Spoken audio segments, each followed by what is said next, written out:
বাইজিদ বুস্তামি রহমতুল্লাহ আলাইহ মার কোরবানির কারণে উনি বাইজিদ হয়েছেন। ওই কাহিনীর দিকে নিয়ে যেতে চাই না আপনাদেরকে, আমার হাতেও সময় নাই যে আমি ওই দিকে নিয়ে যাব।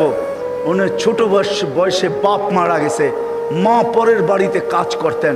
2 দিন পরে ভাবছেন আমি যদি এইভাবে ছেলেটাকে কোথাও না দিতে পারি তাইলে আমার ছেলেটা হারায়া যাবে। আমি তো মা পরের বাড়িতে কাজ করি। খুঁজতে খুঁজতে এক আল্লাহওয়ালার সন্ধান পাইছেন।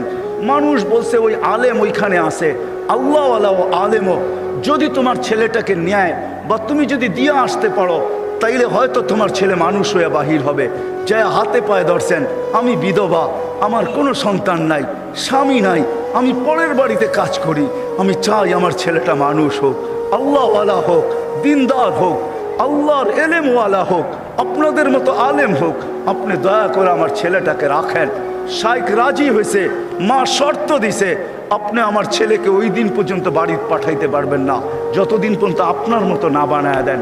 শাইখ অঙ্গীকারবদ্ধ হয়েছেন যে আমি পাঠাবো না যতদিন পর্যন্ত আমার মতো বড় না বানায় দেই। 2-4 দিন পরে মাস গেছে, 2-4 মাস পরে বাইজিদ কাঁদতে শুরু করছে যে সবার বাবা আসে, মা আসে, আমার মা তো পরের বাড়িতে কাজ করে, আমার মা তো আসে না। ও শাইখ আমাকে একটু মাকে দেখতে দেন না। তো শাইখ বলছে তোমার মার সাথে আমি ওয়াদাবদ্ধ, আমার মতো না বানানো ব্যতীত তোমাকে পাঠাবো না। বলছে না, আমি মাকে দেখতেই চাই। ছোট কচি বাচ্চা, শাইখ তার দিল ভাঙতে চান নাই। একদিকে ছুটি না দিলে বাচ্চার দিল ভেঙা যায়, যেটা মেড ইন আল্লাহ, আরেকদিকে ছুটি দিলে মার অঙ্গীকার ভেঙা যায়। শাইখ তখন বলছেন বেটা ছুটি দিতে পারি, এতগুলা সবক যদি তুই আজকে আমাকে শুনাইতে পারিস, কোরআনের এতটুকু যদি মুখস্থ শুনাইতে পারিস।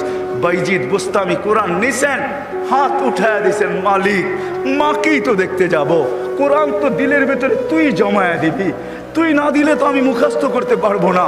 চোখের পানি, কচির ঠোঁটের পানি ছেড়া দিয়া বাইজিদ যখন হাত তুলছেন, পৃষ্ঠা উল্টাইতে ছিল কথা। কোরআন যেন ভিতরে যেরকম আমরা আমাদের মোবাইলের ভিতরে নেই, ব্লুটুথের মাধ্যমে, শেয়ার হিটের মাধ্যমে, হোয়াটসঅ্যাপের মাধ্যমে সে পৃষ্ঠা উল্টাইতে ছিল, কোরআন তার ভিতরে গাঁথতে ছিল। যতটুক সবক শাইখ দিছে এর চেয়ে বেশি যায় বলছে শাইখ রেডি হয়ে গেছে। বলছে তুমি এটা মুখস্থ করলা তো করলা কি কইরা?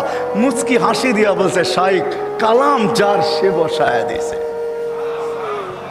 তো শাইখ বুঝছে এটা কোনো সাধারণ ছেলে না। ছুটি দিছে, বাড়িতে গেছে, দরজা খটখটাইছে। মা জিজ্ঞাসা করছে ভিতর থেকে কে? বলছে বাইজিদ। বলছে না, আমার বাইজিদ আসতে পারে না। আমি তো শাইখকে বলে আসছি বাইজিদ ওই পর্যন্ত আসবে না, যেই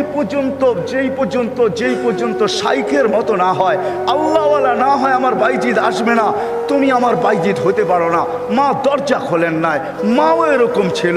এই জন্যই তো বলে মা যদি ফাতেমা হয় তো সন্তান হাসান হোসাইনি হয়, মা যদি ফাতেমা হয় তো সন্তান আব্দুল কাদের জিলানি হয়। মা যদি এরকম হয় তাইলে ছেলেও বাইজিদ বুস্তামি হয়। বাইজিদ ফিরে আসছে, এসে বলছে শাইখ আমাকে আর ছুটি দিবেন না। আম্মা দরজা খোলেন নাই। আম্মা মানতেই রাজি ছিল না যে আমি ওনার বাইজিদ। একাধারে যখন 1 বছর, 2 বছর, 12 বছর কাটা গেছে, তার পড়া কমপ্লিট হয়ে গেছে। 18 বছর বয়সে যখন শাইখ বাইজিদ বুস্তামি উপনীত হয়েছেন, পড়া কমপ্লিট, রাত্রে তাহাজ্জুদ পড়তেছেন, সেজদায় যখন কাঁদতেছেন, পড়া কাঁদতেছে, শাইখ ঘুমাইতেছে, আল্লাহর রসুল স্বপ্নে আসছেন আর আয়েশা বলতেছে ওঠো বাইজিদকের কাছে যাও, তোমার মাথার পাগড়ি বাইজিদকে পড়াও, আমরা বেলায়েতের পাগড়ি বাইজিদকে আজকে পড়াইতে চাই। বাইজিদকে বলো সে যেন কাজ যায় শুরু করে।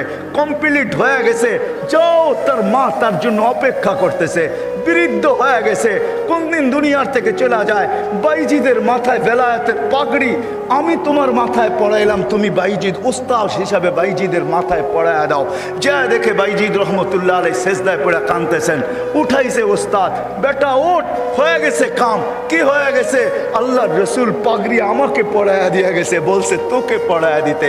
বেলায়েতের দরজায় আল্লাহ তোকে পৌঁছায় দিছে, হুকুম আসছে যা মার পায়ে যা, আর কালকের থেকে কাজ শুরু কর। ওই দিন যা যখন দরজা খটখটাইছে, মা খুইলা জড়ায়া ধরছেন, আর খুইলা জড়ায়া ধরেন নাই, শুধু পানির গ্লাসের কথা আমরা শুনি, এটা তো কোনোদিন বাস্তবটা শুনি না। মা বুকে জড়ায়া ধরে নিয়া মাও দেখা ফেলছেন, মাও শোনা ফেলছেন, আল্লাহ রসুল মাকেও শোনায়া দিছে। মা বুকে জড়ায়া ধরে বলছে, আল্লাহ যেটুক পৌঁছাইছ বাকিটুক আমার দোয়ার দ্বারা পৌঁছায় দে। ওই দিন থেকে বাপ বাইজিৎ অলিকুল শিরোমণি হয়ে গেছে। মা হাত তুলছেন,